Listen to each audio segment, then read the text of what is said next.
Hey everyone, welcome to this video. In this video, I will show you how to fix sleep mode not working after Android 15 update in Motorola G67. So before starting video, please subscribe the channel and like the video.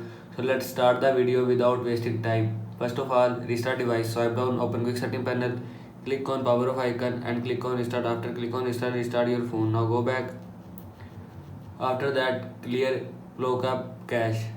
Open settings, scroll down, click on apps. Now here you will see app. Search clock app. Now click on clock.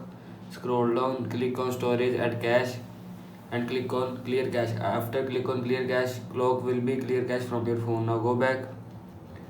After that, clear cache of modes and routine.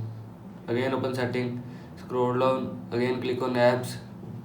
Now here you will see app search, modes and routine. Now click on modes and routine and click on storage and cache and click on clear cache. After click on clear cache from your phone. Now go back. After that, reset all setting. Open setting, scroll down, click on system, scroll down, click on reset options, scroll down, click on reset device, again click on reset device. All setting will be reset from your phone. This is how you can fix sleep mode not working after Android 15 update in Motorola G67. I hope you like this video and thanks for watching this video.